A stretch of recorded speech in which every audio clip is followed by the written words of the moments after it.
আগামী ১২ তারিখে নির্বাচন খুবই ক্রিটিক্যাল, এটির স্বচ্ছতার দিকে পুরো বিশ্ব তাকিয়ে আছে বলে মন্তব্য করেছেন অন্তর্বর্তীকালীন সরকারের অর্থ উপদেষ্টা ডক্টর সালেউদ্দিন আহমেদ।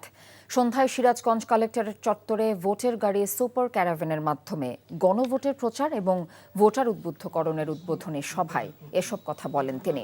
বলেন, এখনই সুযোগ, জুলাই বিপ্লবের যে অর্জন সেটি সবার মাঝে ছড়িয়ে দিতে হবে। এ সময় মন্ত্রিপরিষদ সচিব ডক্টর শেখ আব্দুর রশিদ, রাজশাহী বিভাগীয় কমিশনার ডক্টর আনম বজলুর রশিদ এবং সিরাজগঞ্জ জেলা প্রশাসক আমিনুল ইসলাম উপস্থিত ছিলেন। সুষ্ঠু নির্বাচন সবচেয়ে বড় ইম্পর্টেন্ট জিনিস গভর্নেন্স বিষয়ের জন্য এবং ডেমোক্রেসির জন্য। আর গণভোটের ব্যাপার হলো সবসময় লক্ষ্য করছি কিছু সংস্কারের দরকার। আমরা কিছু শুরু করেছি, শেষ করতে পারিনি। আমরা যেগুলি শুরু করেছি জনগণের ভালোর জন্য।